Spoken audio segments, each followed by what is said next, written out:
This time around is to give her the baby and collect money, kind of to sell the child.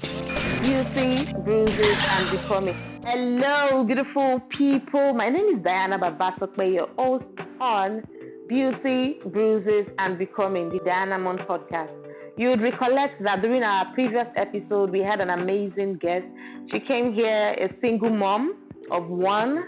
She came here, shared her story, and we resonated with it in one way or another. On today's episode, it's an amazing story, one that was shared with us by one of our audience from the eastern part of Nigeria. She shared in our audio, it's a whole lot, really. It's a whole lot.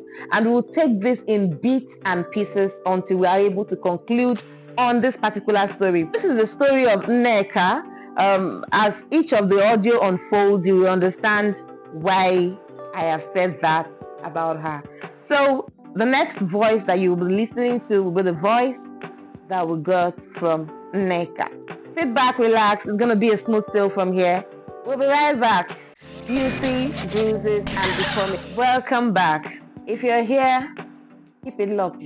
See what happened, This guy, I'm older than him with 5 years. One, I was divorced when I met him.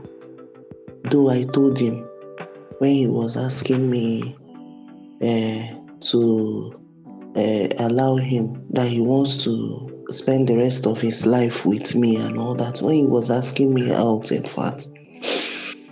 So at first I refused because of one, age bracket, and two, I was already a single mother. Did you get the part where she said she was already a single mom? She met a guy who promised her heaven and earth, showed all the love that she was missing, and decided to give it a try. Let's continue. Single mothers, not every man would like to spend their life with us, even though they will tell us how much they love us. So I was trying to be careful. And secondly, the family does not want me. They don't like me because of this same reason. So he insisted. In fact, he had to take many oaths to prove to me that he truly loves me and wants to take care of me. And he was willing to take an oath. He wants to take care of me and spend the rest of his life with me.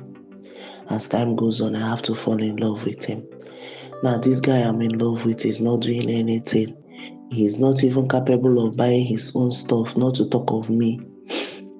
He normally takes from his brother, younger brother, which that one often insults him. So those insults and the way he was proving his love compelled me to do some things, some shitty things I did not do when I was still young. First of one of them is that then I have to do runs to feed us. So what is runs in Nigeria? Runs is what we call here paid prostitution.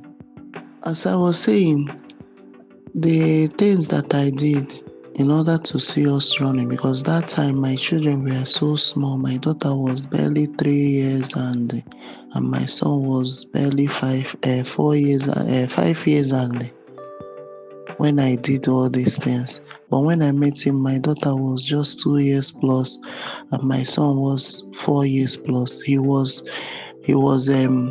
involved in my son's 5 years birthday.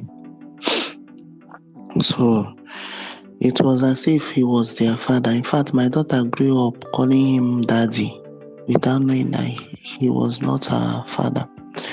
So I did many things that I'm not proud of just to get us going. So after I paid for him to learn work, which is a female hairstyling. Okay.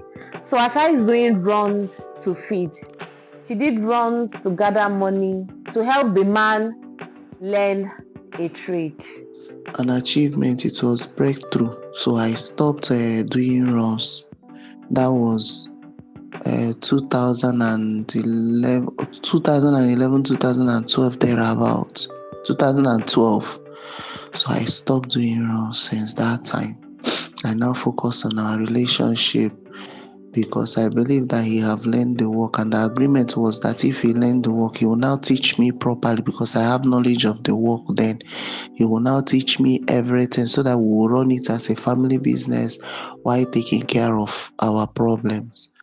But things did not happen that way. He have to travel to Enugu under the influence of the mom, to go and stay with his mother. He traveled to Enugu and spent almost a year there, only for me to find out that he was with another woman while staying with the mother.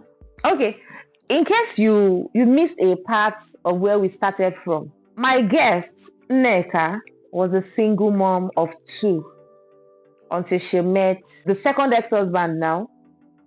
He went as far as doing a blood oath to prove his point. Remember that Nneka was 5 years older than Mr. B. Now, for her to keep the relationship running financially, she had to do paid prostitution. And while at this, she also had to do paid prostitution in a bid to also get him to learn a trade. After learning this trade, their initial agreement was that upon successful completion of trade learning, they would together open a joint business that would be run by the 2 of them, so that their financial burden would then be sorted out legally, right?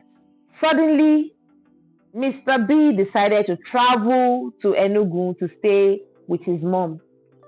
But to the surprise of Nneka, Mr. B not only stayed with his mom, but he was also staying with another woman, which the mother was aware of.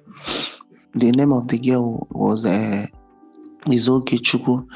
So when the secret casted, the girl was threatening me to leave him and all that, and by then I was already pregnant because he came back. She was already pregnant because he came back, did some quickies, and she got pregnant. I was already pregnant and the girl was equally pregnant, and according to the girl, she was pregnant, the girl was pregnant. He told the girl that I'm a sugar mommy, that my husband is late and I'm looking for a small boy that will be satisfying me on bed, shit like that. So after I found out, I cried. I was broken. I told him, okay, oh yeah, since you love this girl this much that you have to say all these things against me, go to the girl. Let me stay. He now said no, that he cannot live without me, that life without me is hell, that he will die without me, all those things. The girl now turned against me, was threatening me. Both the mother, his own mother, was telling me that I used charm on his son, that his son will never on his right mind follow an old woman like me and all that. That I don't know, I useless the son's life by teaching him female hair instead of teaching him a good work, that they have plans for him. I now snatch the boy away from them. I said, ma, your son was not doing anything when I met him. Okay, so this is the part where we let our audience breathe. And then the host, of course, needs to breathe as well. We'll be right back. Beauty, bruises, and becoming. Welcome back. He was not doing anything, nothing at all. Not to talk of that, he was not doing well. He was not, in fact, when he took JAMB and wanted to take up to test, I was the one that gave him transport money in your presence, ma. And you even thanked me for it. Why telling me that you had planned to taking him abroad, that you were working on that plan to take him abroad? To cut the whole story short, that one passed. After much apologies and all that, I forgive him because by then I was already in love, as in madly in love. So I forgive him. We started where we stopped. But the funny part is that each time I have problem with him about woman, he would deny me. The second one, he said I was the elder sister, and the mother is always involved. The mother always know these girls. That means he always introduced the mother to these girls. I did not say anything. And don't forget, from the one I met him, I've been the one carrying the responsibility. Even after I was forced to open shop for him to see if he can meet up to his responsibility by taking care of us, he never did. Even as a hairstylist, he never got me a new hair. And as I'm talking to you now, my pants is still pants of years back I bought with my money. He never took care of me. It's once in a while he will get me slippers like Kaba made. If I wear it like a month or two, the slippers will spoil. But I don't complain because I take it from him. Sometimes he will give me 1,500 naira for our feeding, and I will take it with good faith, while praying to God to bless him. Everything I'm telling you is verifiable. You can make your research, you can ask. I'm not lying to you. Let God in heaven bear me witness. And I'm not saying all these things to take glory, but I'm telling you how stupid I was, thinking I was building a home. So, last year, we started having issues after I gave birth to my child. Even one day, when he how do I put it? He convinced me for us to have another child after that, my baby. But this time around is to give out the baby and collect money, kind of to sell the child. He convinced me. So if you listen to this podcast up to this very point, the story of Nneka just began.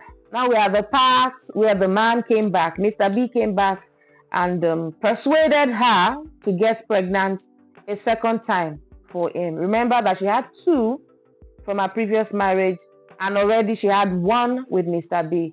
But Mr. B came back, persuaded her to have one last child. But this child is not to be held by her, but to be sold. My name is Dianamond Podcast, and it's a pleasure and privilege to be your host here on the Beauty, Bruises, and Becoming. Part 1 has just ended. You should watch out for part 2. Nneka's story is a big deal. See you on the next one. Beauty, Bruises, and Becoming.